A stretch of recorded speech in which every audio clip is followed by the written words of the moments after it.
Welcome back. I'm Dr. Farber. I'm Dr. Shah. Today we're going to talk about facelifts. So what is a facelift? But before we talk about that, let's talk a little bit about what happens as you age. What happens to your face as you age? So there's a couple things. So facelifts address multiple things about facial aging. As most of you may know, as we age, our skin becomes more lax and it droops. But also we lose the volume in our face. We lose the muscular volume in our face, and we lose the fat volume in our face. That's what we call atrophy. It kind of just goes away. The soft tissue that remains droops as well. So not only do we have loss of the volume in the face, we also have droopiness. We also have loss of the volume in the bones around the eyes, the bones in the jaw and the chin and cheeks. Those bones lose their volume as well. So what a facelift does is help restore volume and also remove that extra skin and help tighten up that skin to remove the wrinkles. So that's really what a facelift does, and also a neck lift at the same time. But really, it addresses many things on the face to get rid of the jowls, to get rid of the smile lines and nasolabial folds, the wrinkles, the extra hanging skin, and also to lift things up and give you more volume in your cheeks as well. People who are good candidates for a facelift or a neck lift are people who are non-smoking. So if you are a smoker, then you need to stop smoking at least 4 weeks before surgery and also after surgery. And this influences the healing and the results of the surgery. You should be in general good health. This procedure can be done under general anesthesia. It can, if it's limited, it can be done under local also. And if you've had a previous facelift, you're still a candidate for a redo facelift. It's standard to do it again if needed. Facelifts will set back the hands of time, but it doesn't stop the clock. So redo facelifts are a thing. Also, you should not be on any blood thinners. So how is a facelift performed?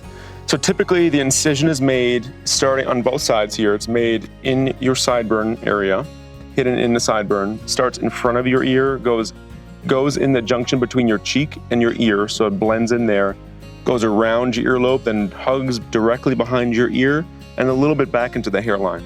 So this is how we hide incisions. You're always going to have a scar and incision, but plastic surgeons, they hide it in the shadows of your face. So the junction of your cheek and your ear and your hairline, when it heals, it's almost imperceptible. This is done on both sides, obviously, to get the right side and the left side of the face. We also make a small incision under the chin. You also have a little crease here called the submental crease. We make a small incision there, and through that, we can access the neck. We can remove extra fat in the neck. We can tighten up the platysma muscle, which is the muscle that goes all the way around your neck. And as you age, sometimes you get this banding here. And with that, we can tighten it up with suturing it up, remove the extra fat.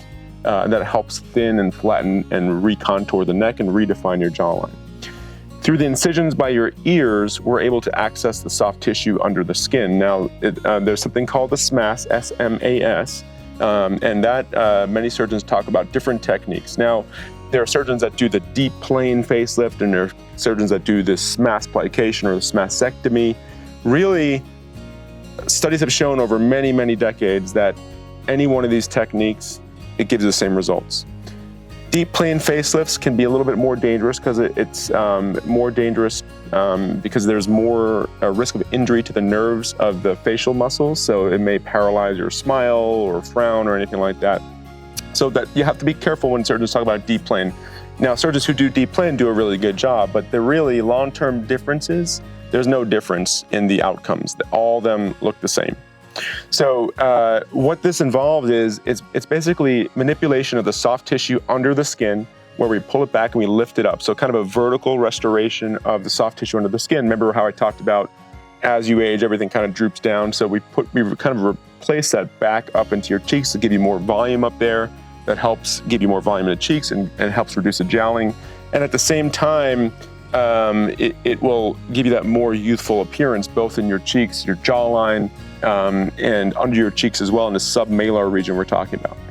Once that's completed on both sides, you will have some extra skin kind of just hanging there. So we remove the appropriate amount of extra skin. We want to be careful that we don't pull it too tight, so we give you that really surprise look. We don't want that. We want natural look for all of our patients. So we remove the extra skin, whatever's necessary, and then we suture everything back up. And very, very fine, meticulous suturing in order to ensure that you have a really good, imperceptible scar once you're completely healed.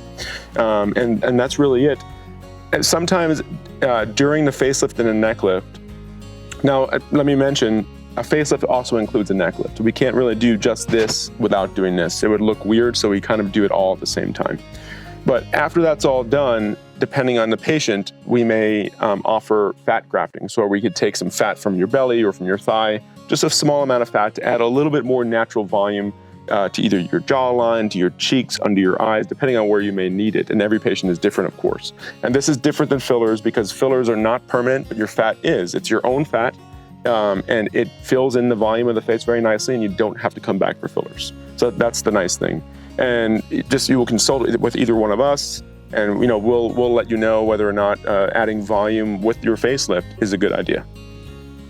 The recovery after these procedures is about 2 weeks before we start really being able to see a lot of the swelling come down, and then also the sutures come out. So the care afterwards, you'll be swollen, you will have bruising afterwards, and this will take about 2 weeks to go away.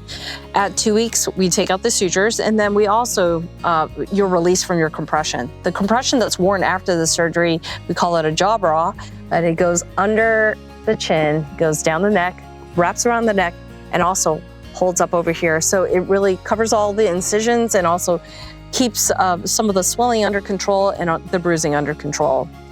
It's going to take a few months to see the final results. Initially, right after surgery, you will be swollen, and then the swelling has to come down and everything redrapes. The skin gets its elasticity back, and then you'll really be able to see what's going on. It does take about a year for scars to do what they're going to do. So you may notice some redness of the scars that will go away with time. Some of the swelling, more of it will be gone, after a few weeks, but the majority of it will be gone around 9 to 12 months. The most important part of maintaining your results after a facelift is skincare. Facelift will take your skin, it will stretch it, re-drape it across your face into a more appropriate area. However, the skin itself is not addressed with just the facelift.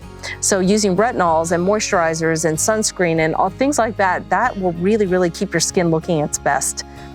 Yeah. So a couple patients, a frequent question that many patients have is, am I a candidate for a facelift, or do I need a facelift? Some patients want to have the non-surgical method of tightening their face, and some patients may be candidates for it, depending on your age and the extent of the skin laxity. You may be a candidate for non-surgical facelift, which is whether it's through microneedling or radiofrequency, and that's a subject for a whole other video. But everybody's different, and the best thing is to consult with Dr. Shah or myself to figure out exactly what is best for you. Now, some people may need a facelift in their 40s. Some people may not need it until their 60s. And again, everybody is different. So it's best to talk to one of us to see which is appropriate. And as Dr. Shah had mentioned before, a facelift is basically turning back the hands of time. But once that's done, the clock still keeps ticking. So if you get a facelift in your 40s or even in your 50s, maybe in your 60s or your 70s, you may need another one depending on how you feel and how you look. So it's not uncommon for patients to get a second facelift or even a third facelift, depending on when they got their first one, throughout the course of their life. So just keep that in mind. I hope you enjoyed this video and learned a lot from it, and we'll see you on the next one. See you soon. See you soon.